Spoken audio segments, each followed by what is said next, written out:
अच्छा, एक बात सोच रहा था। हम रोज कैलोरी गिनते हैं ना, कितना खाया कितना नहीं। बिल्कुल। लेकिन क्या कभी किसी ने अपनी डिजिटल कैलोरी गिनी है? डिजिटल कैलोरी, ये दिलचस्प है। हाँ, मतलब हम दिन भर में कितना कंटेंट, कितनी नोटिफिकेशंस, कितनी जानकारी खा जाते हैं। और इस डिजिटल मोटापे का हमारे दिमाग पर क्या असर हो रहा है, इसका हिसाब कौन रखेगा? देखिए, ये सवाल बहुत बहुत जरूरी है, क्योंकि ये अब सिर्फ समय बिताने की बात नहीं रह गई है। सही बात है। हमारे पास जो स्रोत हैं वो इसी बात की गहराई में जाते हैं। उनका मकसद सिर्फ समस्या बताना नहीं है, बल्कि ये समझाना है कि तकनीक हमारे सोचने, महसूस करने और मतलब काम करने के तरीके को कैसे बदल रही है। बिल्कुल। आज हमारे सामने कुछ स्लाइड्स और नोट्स हैं जो इसी मोबाइल की लत और ध्यान भटकने की समस्या पर बात करते हैं।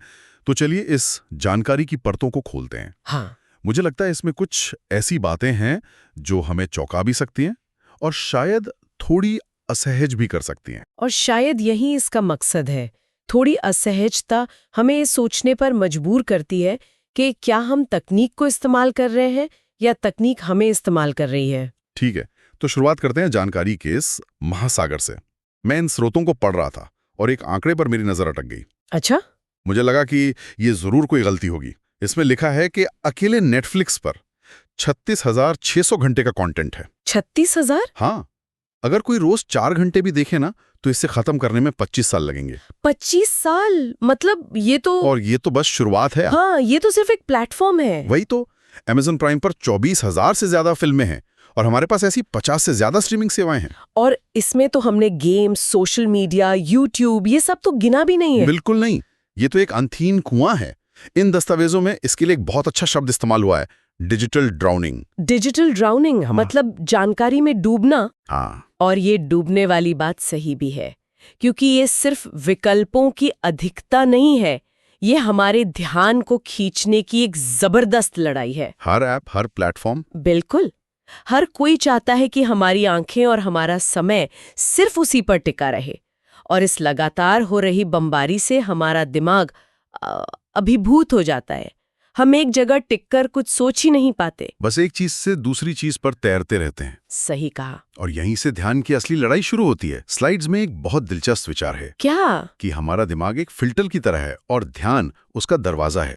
मुझे एक कहावत भी मिली, जहां मेरा ध्यान जाता है, ऊर्जा वहीं बहती है, और जहां ऊर्जा बहती है, जीवन वहीं बढ़ता है। हाँ, और दिलचस्प बात ये है कि हम खुद ही तय करते हैं कि उस फिल्टर से क्या गुजरेगा। मतलब अगर हम उसे लगातार सोशल मीडिया की बेकार की बहसों और नोटिफिकेशन से भरेंगे, तो हमारी ऊर्जा और जीवन भी उसी दिशा में बहने लगेंगे। सीधी सी बात है। लेकिन आज की दुनिया में ध्यान एक जगह टिकाना ही तो सबसे बड़ी चुनौती है। हम व्हाट्सएप, टिकटॉक, ईमेल, फेसबुक, इनके बीच पेंडुलम की तरह झूलते रहते हैं। स्रोत इसे ब्रेन स्विचिंग पेनल्टी कहते हैं। ईमानदारी से कहूं तो ये शब्द मेरे लिए नया था। इसका असल में क्या मतलब है? देखिए, इसका मतलब बहुत गहरा है। हमें लगता है कि हम एक साथ कई काम कर रहे हैं, मतलब मल्टीटास्किंग कर रहे हैं। हाँ, हमें तो लगता है बड़ी एफिशिएंट है। पर असल में हमारा दिमाग एक बार में एक ही काम पर ध्यान लगा सकता है। तो जब हम एक जरूरी रिपोर्ट लिखने के बीच में फोन उठाकर एक मैसेज का जवाब देते हैं, तो हम स्विच करते हैं। अच्छा। और फिर जब हम रिपोर्ट पर वापस आते हैं, तो हमारे दिमाग को पूरी तरह से फोकस वापस पाने में कुछ मिनट लग जाते हैं। ये जो बीच का समय और मानसिक ऊर्जा बर्बाद हुई ना, वही स्विचिंग पेनल्टी है। बिल्कुल। अच्छा, और इन दस्तावेजों में एक फॉर्मूला भी दिया गया है, अच्छी क्वालिटी का काम बराबर है लगाया गया समय गुणा फोकस की गहराई। हाँ, ये सुनने में तो बड़ा सीधा साधा लगता है, पर क्या ये सच में इतना आसान है? यहीं पे एक गलतफहमी होती है। सतही कामों के लिए शायद ये बात चल जाए, जैसे किसी ईमेल का जवाब देना। लेकिन स्रोत जिस अच्छी क्वालिटी के काम की बात कर रहे हैं, वो है गहरी सोच वाला काम। कोई नई रणनीति बनाना, कुछ रचनात्मक लिखना या कोई मुश्किल समस्या सुलझाना। हाँ। उन मामलों में बिना गहरे फोकस के घंटों बैठे रहना बस समय की बर्बादी है। आपका आउटपुट उथला और साधारण होगा। मतलब ये तकनीक हमारे दिमाग की गहराई से काम करने की क्षमता को ही कम कर रही है। बिल्कुल। और यहाँ पर इस चर्चा का वो हिस्सा आता है जिसे पढ़कर मैं सच में थोड़ा परेशान हो गया। आप इलेक्ट्रॉनिक कोकेन वाले हिस्से की बात कर रहे हैं? हाँ, वही। इसमें साफ लिखा है कि मोबाइल फोन और खासकर सोशल मीडिया हमारे दिमाग के उन्हीं हिस्सों को उत्तेजित करते हैं जिन पर ड्रग्स असर करते हैं। और इसे इलेक्ट्रॉनिक कोकेन कहा गया है। ईमानदारी से कहूं तो ये शब्द सुनकर थोड़ा ज्यादा लगता है। क्या स्रोत इसे सिर्फ ध्यान खींचने के लिए कह रहे हैं या इसके पीछे कोई वास्तविक न्यूरोलॉजिकल तर्क है? ये सवाल बिल्कुल जायज है और पहली बार में ये बड़ा चढ़ाकर कही गई बात लग सकती है। हाँ। लेकिन स्रोत इसके पीछे का विज्ञान समझाते हैं। ये दिमाग के रिवॉर्ड पाथवे यानी डोपामीन सिस्टम से जुड़ा है। डोपामीन? जी। जब आपको कोई लाइक, कमेंट या मजेदार वीडियो मिलता है तो आपके दिमाग में डोपामीन का एक छोटा सा हिट होता है जो आपको अच्छा महसूस कराता है। अच्छा। कोकेन जैसी ड्रग्स भी इसी सिस्टम को हाईजैक करती हैं, बस बहुत बड़े पैमाने पर। तो डिजाइनर एंड ऐप्स को इसी तरह बनाते हैं कि आपको बार बार डोपामीन का छोटा छोटा हिट मिलता रहे और आप वापस आते रहें। मतलब ये सिर्फ एक मुहावरा नहीं है? नहीं, ये न्यूरोलॉजिकल हेरफेर पर आधारित है। तो तकनीक का रूप ही बदल गया है। बिल्कुल। स्रोत इससे बहुत अच्छे से समझाते हैं। पहले हमारे पास टूल्स बेस्ड टेक्नोलॉजी थी। जैसे एक हथौड़ा, एक साइकिल या एक फुटबॉल। वो बस वहां पड़े रहते थे, हमारे इस्तेमाल करने का इंतजार करते थे। वो हमसे हमारा ध्यान नहीं मांगते थे। सही बात है। मेरी साइकिल ने मुझसे कभी नहीं कहा कि आओ मुझे चलाओ। बिल्कुल। लेकिन अब हम एडिक्शन बेस्ड टेक्नोलॉजी के युग में हैं। ये एप्स और डिवाइस हमसे लगातार कुछ न कुछ मांगते रहते हैं। वो हमें लुभाते हैं, हमें हेरफेर करते हैं। और इस पूरी प्रक्रिया में हमारा दिमाग एक अनजाने साथी की तरह काम करता है। स्रोत में दिमाग के लिए एक बहुत ही दिलचस्प शब्द इस्तेमाल किया गया है, तथास्तु मशीन। तथास्तु मशीन, ये थोड़ा समझाइए। इसका मतलब है कि हमारा दिमाग वैल्यू न्यूट्रल होता है। उसे सही या गलत, अच्छे या बुरे से कोई मतलब नहीं है। आप उसे जो भी करने को कहेंगे वो तथास्तु कहकर उसी काम में माहिर हो जाएगा। अच्छा, दूसरे वीडियो पर एक ईमेल से दूसरे मैसेज पर कूदने की ट्रेनिंग देंगे तो हमारा दिमाग ध्यान भटकाने में ही माहिर हो जाएगा। बिल्कुल। ये तो बहुत डरावनी बात है। इसका मतलब है कि हम अनजाने में अपने दिमाग को कमजोर और बिखरा हुआ बनाने की ट्रेनिंग दे रहे हैं। हाँ। और इस ध्यान भटकने की एक छिपी हुई लागत भी है जो हम रोज चुका रहे हैं।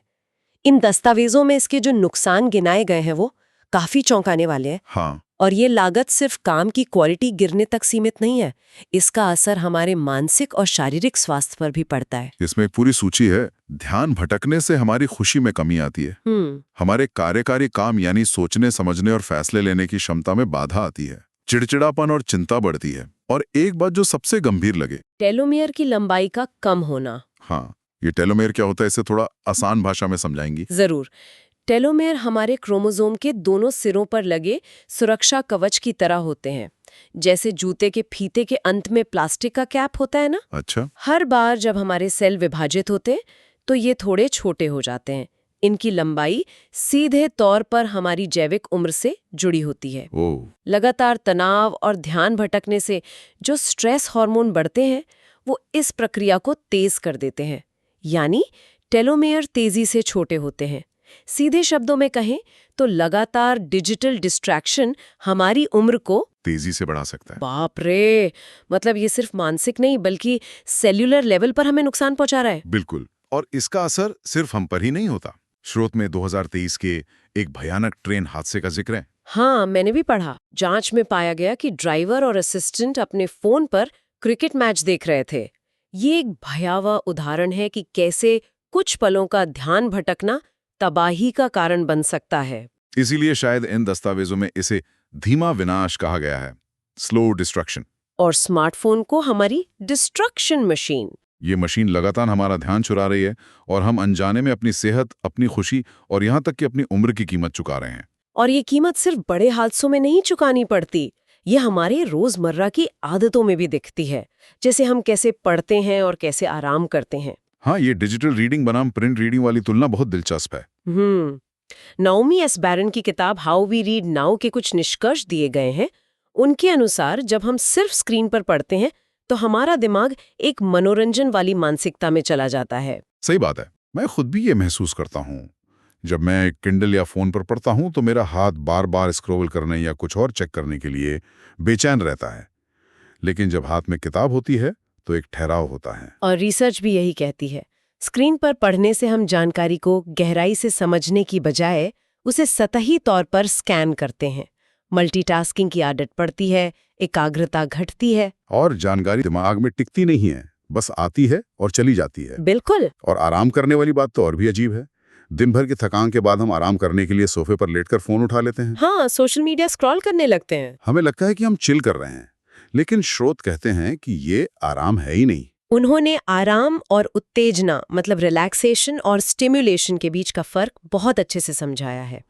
आराम का मतलब है कम सोचना, धीरे सोचना, दिमाग को शांत करना, जबकि उत्तेजना का मतलब है अलग सोचना, ज्यादा सोचना, दिमाग को नई नई जानकारी देना। और यहाँ एक सुनहरा नियम है, जहां स्क्रीन है वहां उत्तेजना है, आराम नहीं। बिल्कुल। मतलब जब हम रील्स देख रहे होते हैं तो हमारा दिमाग हर सेकंड नए वीडियो, रंग, संगीत, इन सब को प्रोसेस कर रहा होता है। यह आराम नहीं है। ये दिमाग के लिए एक और हाई इंटेंसिटी वर्कआउट है, इसीलिए अक्सर फोन पर आराम करने के बाद भी हम थका हुआ और चिड़चिड़ा महसूस करते हैं। तो अब सवाल यह है कि इस डिजिटल नशे और धीमे विनाश से बचने के लिए हम कर क्या सकते हैं? रास्ता हमेशा होता है, और वो रास्ता संतुलन और जागरूकता में है। यहाँ पर हमारे स्रोत प्राचीन ज्ञान की ओर भी इशारा करते हैं। चाणक्य नीति का एक श्लोक है जिसका सार है, किसी भी चीज की अति बुरी होती है। ये बात आज की तकनीक पर शायद सबसे ज्यादा लागू होती है। और इसका समाधान डिजिटल साइलेंस या डिजिटल मौन में छिपा है। डिजिटल मौन यानी तकनीक के शोर से कुछ समय के लिए पूरी तरह से दूर हो जाना। हाँ, और शोध भी यही बताते हैं। एक छोटी सी झपकी लेना, ध्यान करना या बस बिना फोन के प्रकृति में घूमना, ये सब मानसिक ब्रेक हमारी प्रोडक्टिविटी को बढ़ाते हैं। तो सवाल ये है कि इस भाग दौड़ भरी जिंदगी में ये डिजिटल मौन लाया कैसे जाए? इसके लिए स्रोत कुछ बहुत ही व्यवहारिक डिजिटल हाइजीन के नियम बताते हैं। और मैं ईमानदारी से कहूंगा, इनमें से कुछ नियम सुनकर ही मुझे घबराहट हो रही है। जैसे कि खाने की मेज पर और बाथरूम में मोबाइल ना ले जाना। ये छोटी छोटी आदतें हैं, लेकिन इनका असर बहुत बड़ा होता है। ये हमारी जिंदगी के उन हिस्सों को तकनीक मुक्त बनाती है जहां हमें सच में अकेले या अपने परिवार के साथ होना चाहिए। और भी है, सोते समय फोन को खुद से कम 10 फीट दूर रखना। ये बहुत जरूरी है। अपने फोन के सारे गैर जरूरी नोटिफिकेशन बंद कर देना और बिना स्क्रीन के नाश्ता, लंच और डिनर करने की आदत डालना। ये मुश्किल है पर नामुमकिन नहीं। यानी मोबाइल का उपवास करना। ये सुनने में ही क्रांतिकारी लगता है।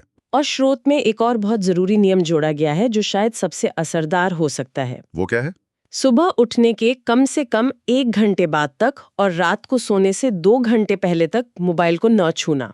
ओह। सुबह का पहला घंटा हमारे दिन का टोन सेट करता है और रात का आखिरी घंटा हमारी नींद की क्वालिटी तय करता है। इन दोनों कीमती घंटों को दूसरों की जिंदगी की अपडेट से बचाना बहुत जरूरी है। ये बात तो माननी पड़ेगी। ये नियम सुनने में थोड़े कट्टरपंथी लग सकते हैं, लेकिन शायद आज जिस डिजिटल लत के माहौल में हम जी रहे हैं, उसे तोड़ने के लिए इतने ही कड़े कदमों की जरूरत है। इनका उद्देश्य तकनीक को दुश्मन बताना नहीं है।